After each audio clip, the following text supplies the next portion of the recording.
예, 3월 7일 보내드리고 있는 서정웅의 법대로 2부 순서입니다. 자, 2부는 1부에서 저희들이 정말 그 황당무계한 이재명의 공가로채기를 집중적으로 짚어봤습니다. 윤석열 정부에서 다 준비해놨던 걸 마치 자기들이 지금 부랴부랴 긴급히 마치 어떤 채널을 가동해서 한 것처럼 이렇게 속임수를 썼는데 대국민 사기극이죠. 그 내용을 중점적으로 살펴봤고 2부에서는 이제 6.3 지방선거가 다가오고 있으니까는 보수 우파 진영의 상황을 좀 있는 그대로 한번 좀 파악을 해보고 대책도 뭐가 있는지 모색을 해보겠습니다. 일단 오늘 한동훈이 결국 부산 갔어요. 부산 가가지고 구포시장, 그전에 이제 대구 가서는 서문시장, 이번에 구포시장. 무슨 선거철 본인이 출마한 것도 아니고, 무슨 거기 갈 때마다 또 전국 각지에서 위도훈이라는 그 팬카페에서 버스 대절, 이런 이야기도 계속 나왔잖아요. 이번에도 대규모 대절해서 갔는데, 아까 영상을 보니까 지지자들은 어디서 동원을 했는지 한우라하지만 또 배신자 구호도 부산에서도 나오더라고요. 이런 상황인데, 오늘 가서 보수를 재건하겠다 이렇게 이야기를 했는데 지금 대구 찍고 부산 가는 또 다른 데 갈 텐데 이 이유가 뭐라고 보십니까? 지방선거 앞두고 지금 가장 첨예하게 지금 대립을 그러니까는 대결을 시작을 한 상황인데 한동훈이 혼자서 저렇게 다니는 이유가 도대체 뭘까요? 한마디로 하면 이게 저는 출마 지역 간복이죠, 간복이. 출마 지역 간복이. 예. 일단 이게 대구에 가면 내 반응이 좀 어떤지. 예. 대구에 혹시 보궐선거 생기면 안 생길 수도 있지만 그럼 이게 출마하면 될까 이거 보고요. 그다음에 이거 부산 아무래도 이게 영남에 나와야 되거든요. 그렇죠. 수도권에서는 이게 될 수가 없잖아요. 될 수가 민주당 없죠. 후보한테 일단 안 돼요. 1대1로 해도. 그러니까 근데 영남에 오면 보수층의 표가 있으니 그래서 부산에 아마 두 개가 지금 문제될 수 있거든요. 하나는 이제 이미 생긴 전재수 지역인데 그거는 이게 또 쉽지 않아요. 북가. 전재수가 지역구 관리 탄탄하고 그거는 이게 민주당이 좀 센데요. 그렇죠. 그러니까 3파전 하면 지난 총선 때 부산에서 유일하게 민주당이 이긴 데가 거기입니다. 북가. 거기 또 국민의힘의 전재수하고 2대2 그 박민식 보훈부 장관 득표력이 있고 서병수가 나올 수도 있어요. 서병수는 이게 아마 젊은 여성 변호사를 민다는 말이 있어요. 그러니까 이제 그 지역보다 오히려 해운대에 관심이 더 가 있는 거죠. 해운대는 이제 주진우 의원이 출마하면 부산시장에 출마하면은 시장하고 경선하잖아. 혹시라도 주진우 후보되면 거기 보궐선거 생기면. 그렇죠. 근데 해운대도요. 주진우 의원도 계속 여론 밀리다가 마지막에 신성 아주 아슬아슬하게 있거든요. 그것도 민주당이 세요. 그러니까 부산이라는 데는 민주당과 국민이 큰 차이가 안 나요. 그렇죠. 여론이. 그러니까 한동훈가 놓으면요. 그러면 국민의힘은 더 센 후보 또 낼 거 아니에요. 그럼 민주당하고 붙으면요. 민주당이 어부지리할 가능성이 상당히 많거든요. 그럼요. 그러면 이게 한동훈을 씻을 수 없는 망고의 역적이 되는 거죠. 그러면 보수 재건이 아니고 보수를 완전히 재건이라고 하는데 보수 개멸시키는 거죠. 그러니까 제 말은 말하고 지금 행동이 따라가고 지금 있어요. 대구 부산 가는데 결국에 한동훈이가 출마할 지역은 없다. 출마해봤자 배지될 방법은 없다 이렇게 봅니다. 그러니까 한동훈이 지금 어디를 출마를 하든 간에 저는 대구 같은 경우도 출마를 하게 되면은 상당히 좀 위험해질 수도 있다는 생각까지 해요. 지금 왜냐하면은 어쨌든 한동훈이 가져가는 표는 국민의힘 표니까는 이게 3등을 어디 가도 한동훈은 3등 할 거예요. 3등을 할 가능성이 높아요. 그리고 그 다음에는 뭐라고 그러고 나서 본인이 나중에 선거 참패에 책임을 지고 친한계에서 만약에 지게 되면은 국민의힘이 지면은 물러나라, 장동혁 물러나라고 할 텐데 그러면은 그 패배의 원인을 제공한 사람이 한동훈이 돼버리는 이런 결과가 나올 수 있습니다. 그래서 여기저기 간보게 하는 것도 참 볼썽사나운 그런 모습인데 일단 오늘 원래 또 병풍 서려고 했었어요.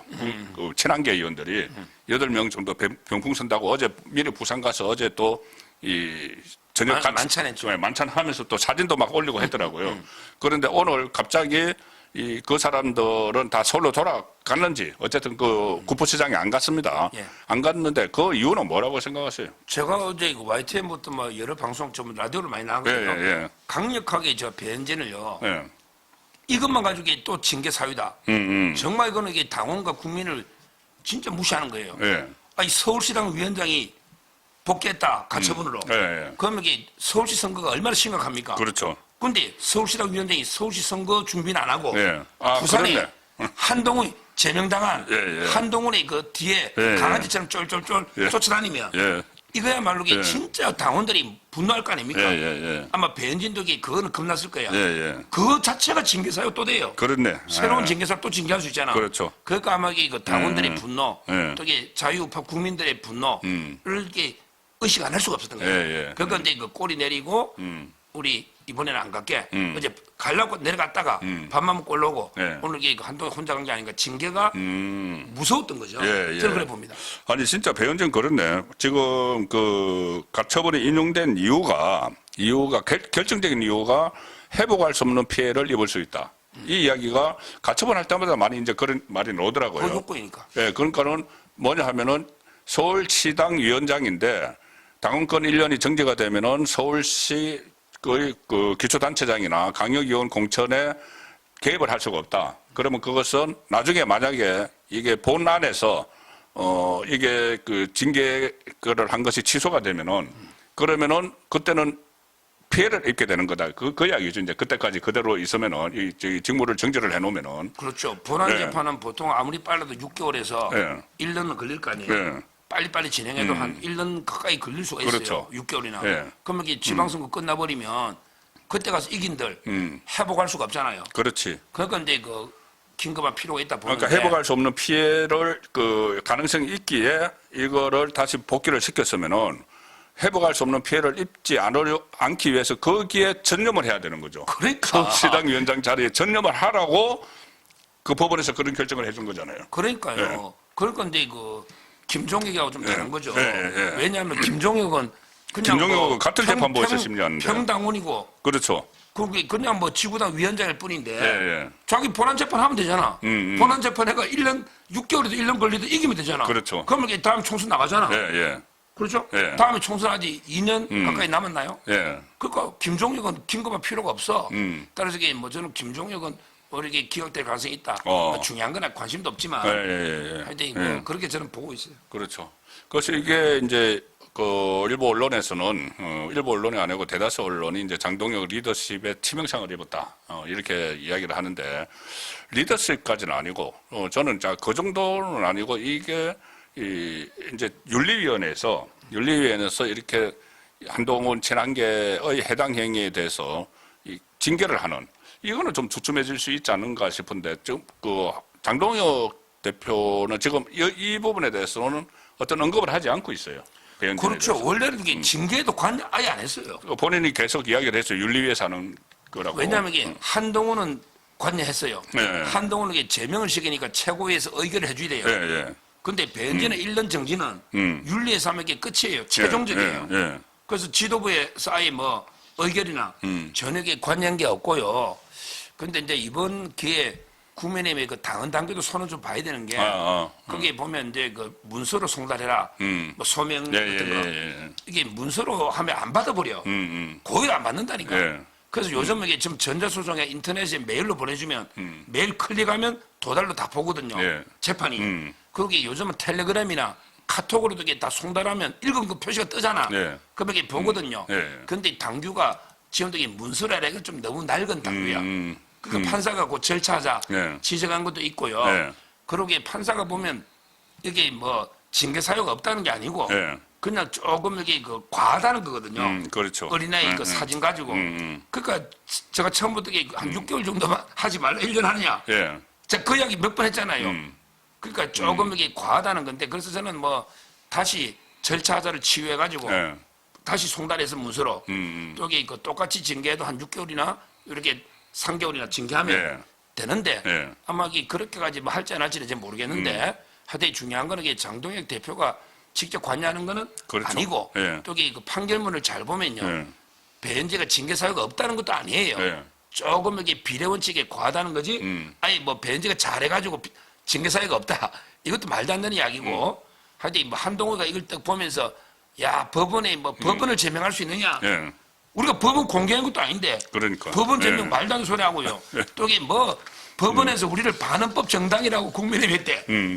아니 헌법의 비례 원칙에 반한다는 거지. 이게 국민의힘이 반 헌법 정당이다. 그러니까. 말도 안 되는 게 한동훈이가 다시 이게 판결이 돼서 올린 거예요. 한동훈이 그럼 뭐 국민의힘 위헌 정당으로 해산 청구를 하든지. 그러니까 그런 게 전혀 안 해요. 권성수 판사는 예, 예. 헌법상의 비례 원칙에 해가 좀 과하다는 거지. 그렇죠. 국민의힘이 뭐 그렇다는 게 아니잖아요. 예. 자, 그런데 한동훈이 저는 좀 위기에 처한 것 같더라고요. 왜냐하면은 이렇게 당원 게시판 사건이 지금 저희들이 계속 이야기했지만은 이게 그 5명 그 가족들의 그 이름으로 이렇게 막 숨겨 있고 결국 IP가 2개였잖아요. 그런데 IP 추적을 국민의힘 당무감사위원회에서는 이제 할 수 있는 권한이 없죠. 그 수사권이 없으니까. 그런데 이게 경찰에서 고소고발된 사건들이 있는데 한동훈에 대해서 그게 그동안은 국민의힘에서 경찰의 그 자료 협조 요구 그러니까 그 IP하고 이렇게 관련 자료들을 제출을 하지 않았는데 이제 뭔가 이제 매듭을 지어야 되니까 국민의힘에서 제출을 했다고 해요. 예, 그렇습니다. 그럼 이게 그 이제 수사가 되는 거죠. 그렇죠. 예. 서울경찰청에서 예. 이제 공문이 아마 2번 정도 온 것 같아요. 예. 그런데 그 전에 이미 제공한 것 같아요. 글이 올라온 거 우리 IP 그 관련 정보하고요. 그러니까. 그다음에 이거 한동 가족들이 그 어떻게 예. 거기 들어왔고 가입했고 예. 또 이게 어떻게 탈퇴했고 예. 또 이게 글을 어떻게 삭제를 했잖아요. 이 모든 관련 자료를 예. 서울경찰청에 제공했다. 예. 이런 데 이야기거든요. 이게요. 이게 그 한마디로 하면 이게 다원 게시판 사건은 드루킹 사건과 제2의 해경군 김씨 사건이에요. 예, 맞습니다. 드루킹 사건이라는 건 여론 조작이고 예. 그다음에 해경군 김씨 사건이라는 거는 김혜경이가 문재인 막 비난하는 이런 거잖아요. 예. 그러면 이게 그 업무 방해하고요. 예. 그다음에 그 명예훼손이 돼요. 예. 딱 떨어지잖아. 그렇죠. 김건희에서는 명예훼손, 예. 업무 방해. 예. 그다음에 더 중요한 게 2호선 당무감사위원장을 고소를 해버렸잖아요. 고소했죠, 한동훈. 그게 무고가 돼요. 무고가 옛날에 때문에. 이준석이가 예. 성접대 받은 거 있잖아. 예. 아이카이스트. 그때 김성진 아이카이스트. 예. 그걸 이게 가로 세로로 고소한 게 있죠. 그게 성접대는 공소시효가 지났는데 무고로 맞습니다. 기소 의견으로 경찰이 보낸 거예요. 예. 근데 검찰에서 들고 있다가 나중에 무혐의했는데 예. 강신혜 변호사가 항고를 했어요. 예. 아직도 이게 진행 중입니다. 예. 그러니까 저 말은 그 무고도 크죠. 예. 그러니까 업무방해, 명예훼손, 무고, 한동훈이가 뭐 어제 그 우리 시민단체들에서 구속을 해달라고 13,000명이 탄원서 냈는데 예. 근데 뭐 구속까지는 모르겠지만 그러게 그 기소는 불가피하다. 뭐 저는 이렇게 보고 있습니다. 그게 만약에 이제 경찰이 수사를 하게 되면은 이제 2개 IP 주소 2개로 이렇게 막 그 글이 작성이 됐잖아요. 예. 뭐 윤석열 전 대통령 후보 비방하고 또 다른 국민의힘 사람들 원색적으로 이 비난을 하는 그런 글인데 IP 2개가 어디서 사용됐다는 거 그것까지 다 나올까요? 그러니까 그렇게 되면은 한동훈이 직접 썼느냐, 배우자가 썼느냐 이것도 뭐 파악이 될 수 있잖아요. 그렇죠. 결국은 이거 뭐 한동훈 불러서 예. 자기 집이나 집무실, 진은정 씨도 집무실, 그 김현장인가? 예. 사무실하고 집이잖아. 예. 거기 그 제출해봐라. 예. 이미 그렇지. 제출하는 압수수색 도죠. 예. 압수수색만 하면 돼요. 압수수색만 하면. 그럼 이제 그걸 한동훈 집. 쓴 장소 컴퓨터가 딱 나오는 거네. 그렇죠. 그 컴퓨터가 딱 되니까 이게 그 컴퓨터가 한동훈의 집에 있느냐 아니면은 그 대표실에 당시 그 대표였으니까 예. 대표실에 있었느냐 임원정 맞죠? 배우자 진은정. 진은정 죄송합니다. 진용구 그 임원정이는 검사고. 죄송합니다. 그 집에 있었느냐 아니면은 김현장 그 사무실에 있었느냐 이런 게 드러나게 되면 그럼요. 그런 게 이미 제출해도 되고 그때 안철수 그랬잖아. 예. 한동훈 뭐 니 갖다 내봐. 음. 안철수 그랬잖아요. 예. 그러니까 이게 경찰이 그냥 임의로 제출을 요구할 수 있고 피의자인데 예. 안 되면 이게 압수수색 해보면 뭐 금방 할 겁니다. 그 위치는. 이게 만약에 한동훈이 직접 선 걸로 나오면은 한동훈 사무실이나 대표실이나 여기서 했다고 하면은 이거 한동훈 끝나는 거네요. 본인이 그동안 당대표실에서 썼을 수도 있죠. 그러니까 당 대표실에서 그 김재원 최고위원이 폭로한 거예요. 예. 김재원 최고가 예, 시간대를 다 봤더니 예. 공식 최고위원회 할 때는 글이 하나도 안 올라오고 글이 안 올라왔다. 빌 때만 올랐다. 예. 그러니까 이게 그 한동훈이도 이 글 많이 쓰거든요. 예, 많이 쓰죠. 그러면 이게 무슨 개망신입니까? 이건 뭐 정치적인. 아니 그건 정치생이 끝나요. 왜냐하면은 지금까지 당원 게시판에 대해서 한 번도 이야기를 안 하다가 최근에 가족들이 그렇게 올렸다고 이야기를 했습니다. 가족들 최초로 인정을 했다. 그런데 그 글 내용도 무슨 뭐 칼럼 같은 거 그 업로드한 거 그 링크한 거지 뭐 원칙적으로 쓴 거 아니다 이런 식으로 했는데 만약에 그 한동훈 그 IP로 이렇게 작성한 게 드러난다면은 한동훈은 저는 그렇게 되면 정치 생명 끝난다고 봅니다.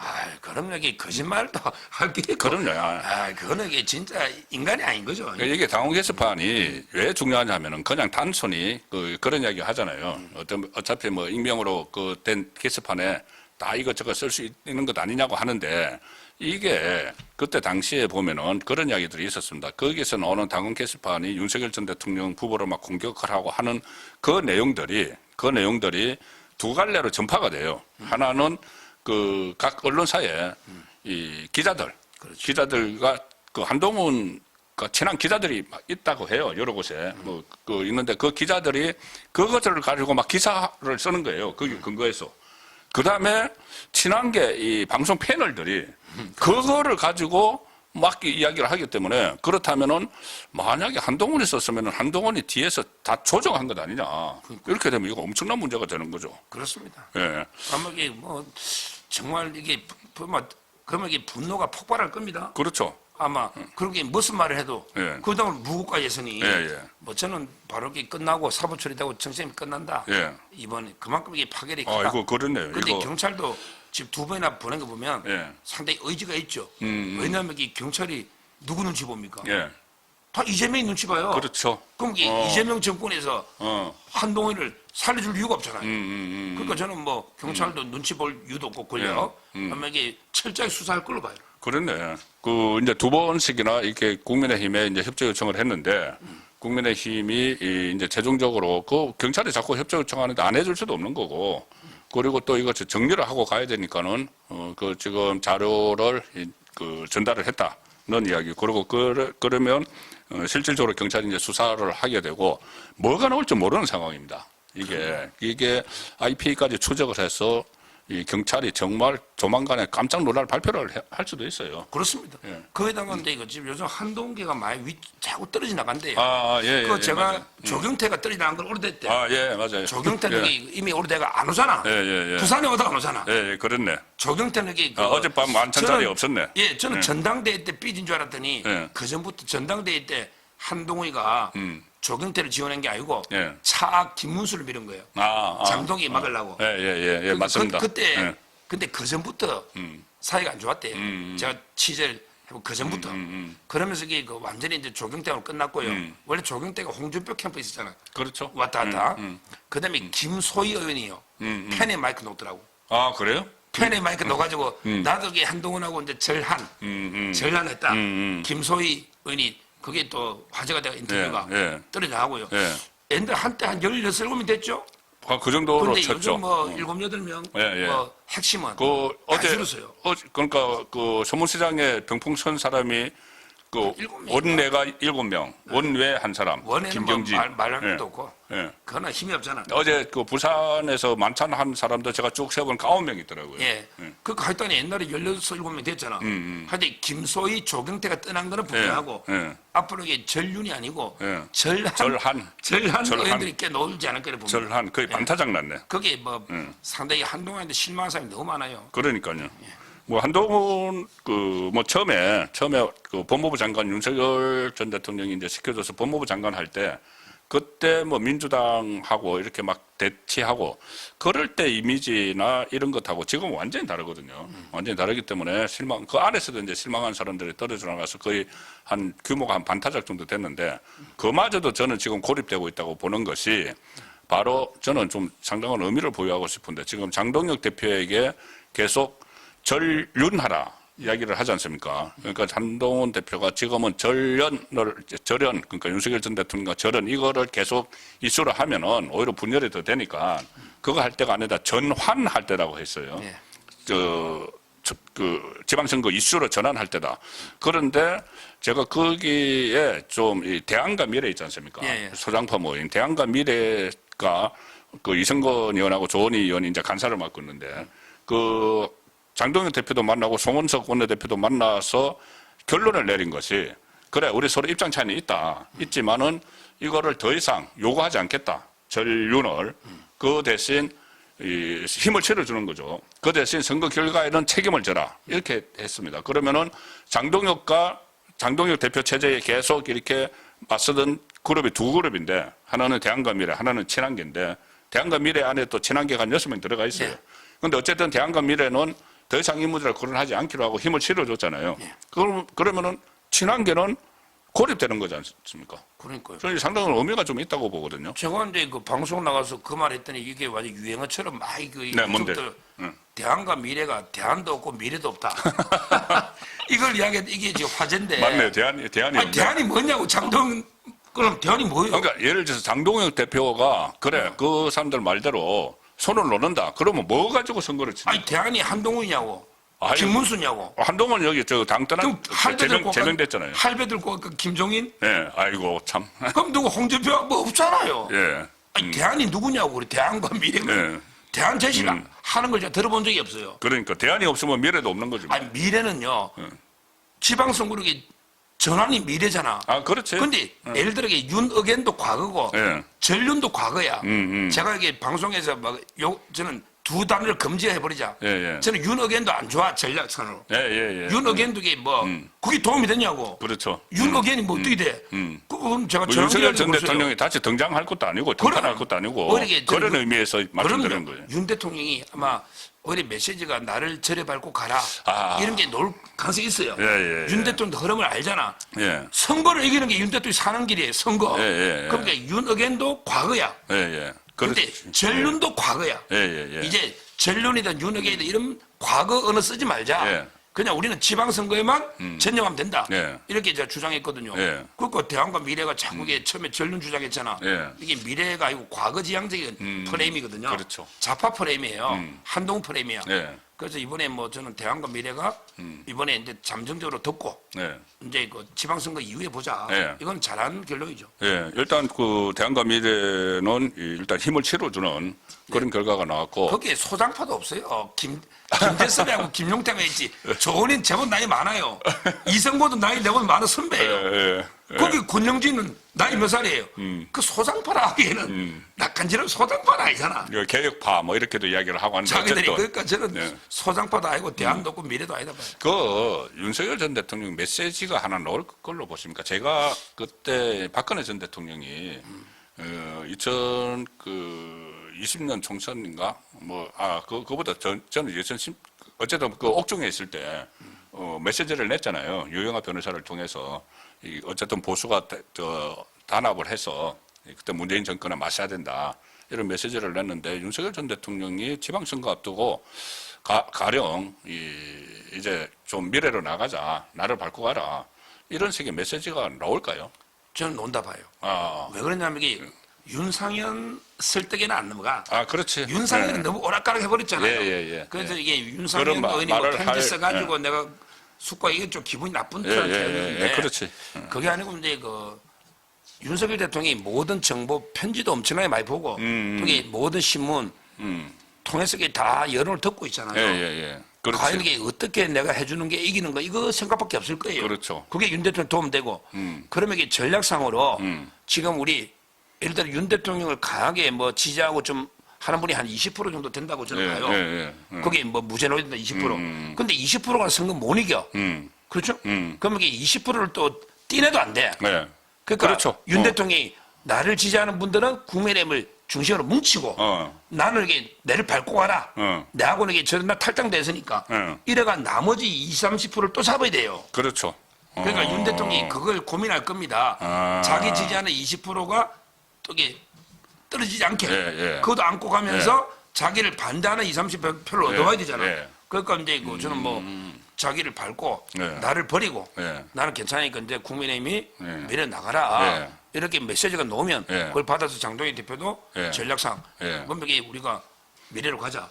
이렇게 이게 안 나오고는 대반전이 안 되거든요.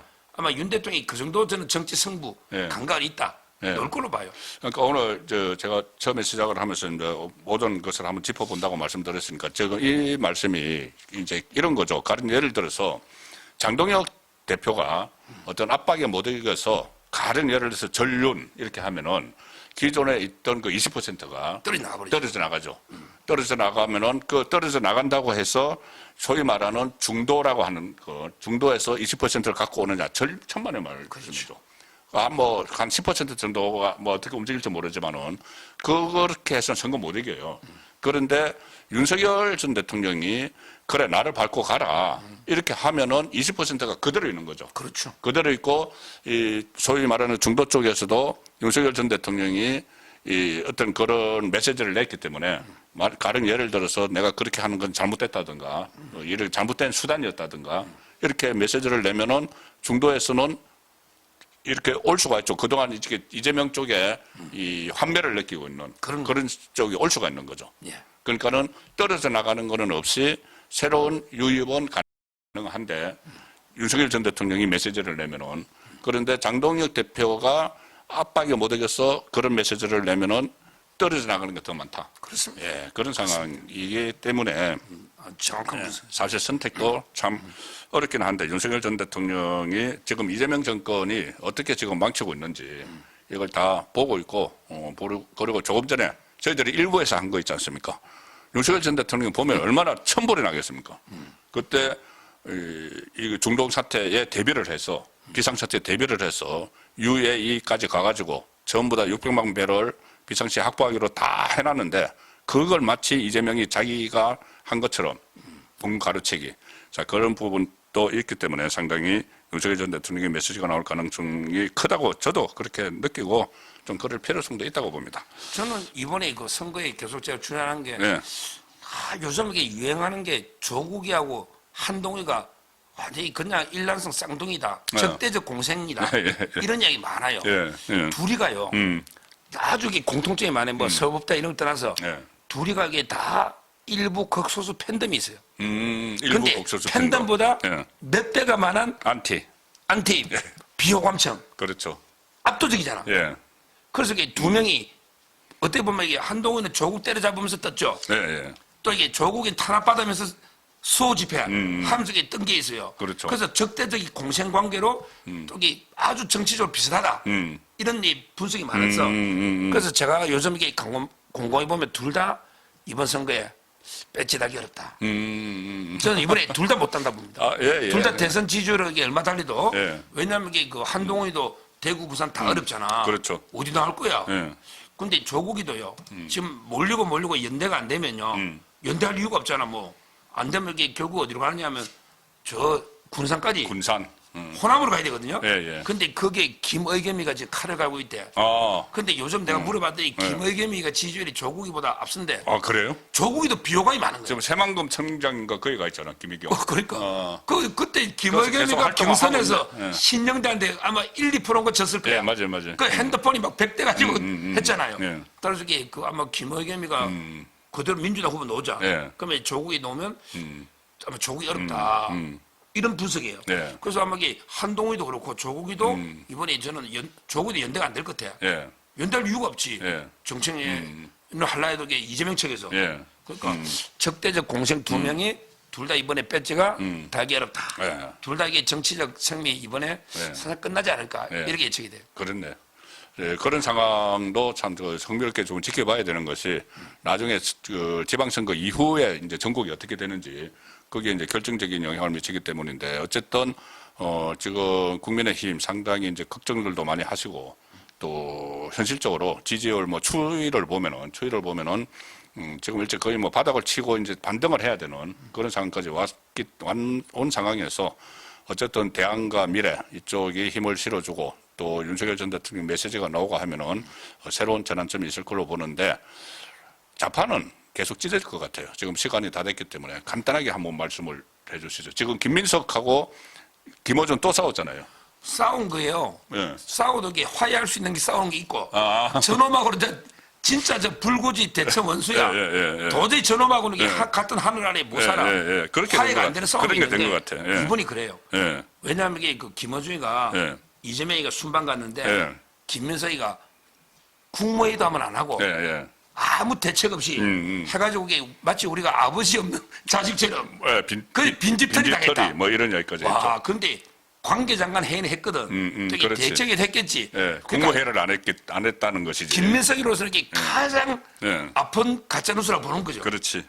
정치로 그렇잖아요. 예. 아주 성명이 몇 번 나와서 본인 성명에다가 예. 총리실에 예. 이거는 이게 레드라인 넘은 거예요. 예. 결국에 그렇습니다. 저는 다음에 아마 김어준이 가게 총대를 맨 끝에 정청래하고 김어준 한 편이잖아. 그렇지. 딴지일보. 예. 저쪽은 재명의 마을. 예. 그러니까 아마 이 싸움은 이게 저는 레드라인 넘어가지고 지금 이재명이가 힘으로게 어떻게든 제명 안 하고 분당은 안 하고 예, 있지만 예. 심리적인 분당이 가거든요. 예. 오히려 이게 우리 우파 못지않게 우파보다 더한 분열로 갈 수가 있다.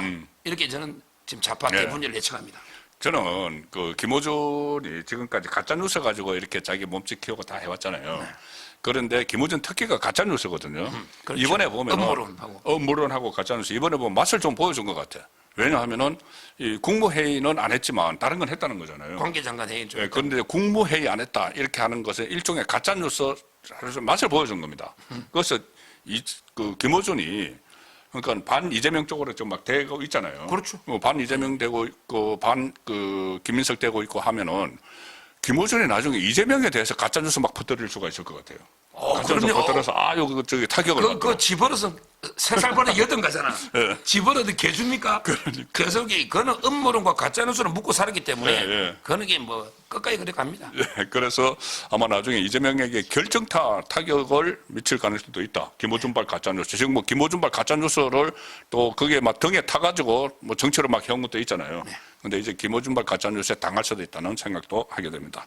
예, 오늘 그 서종욱의 법대로 일부에서는 이재명의 그 후한무치한 윤석열 정부 공가로채기 이것을 중점으로 말씀드렸고 후반부에서는 저희들이 윤석열 전 대통령 좀 메시지가 나올 가능성이 높다. 메시지가 나오면은 새로운 전환점 계속 이 상태로 갈 수는 없지 않습니까? 예. 새로운 전환점도 기대가 된다는 말씀까지 드렸습니다. 예, 3월 7일 보내드린 서종욱의 법대로 여기서 마무리하도록 하고 잠깐만요. 제가 혹시 그거 보셨어요? 이 말씀 드린다는 게 서종욱의 법대로 우리 그 썸네일 보면은 법대로에서 제가 대로 한자를 바꿨어요 지난주에. 그렇습니까? 못 보셨죠? 못 봤네. 원래 법대로에 큰 대자 길로자였는데. 예, 그렇죠. 그런데 제가 어떻게 뭘로 바꿨냐면은 대로 크게 노한다. 대노. 예, 대노. 대노. 대노. 네, 그걸로 크게 극대노. 예, 극대노로 바꿨습니다. 예. 법이 대노하고 있다. 예. 예, 이재명에 대해서 법이 대노하고 있다. 좋습니다. 예. 다음 주 토요일 날 좀 또 법이 어떻게 대노하고 있는지 또 말씀을 드리도록 하고 오늘 순서는 여기서 마치겠습니다. 고맙습니다. 감사합니다.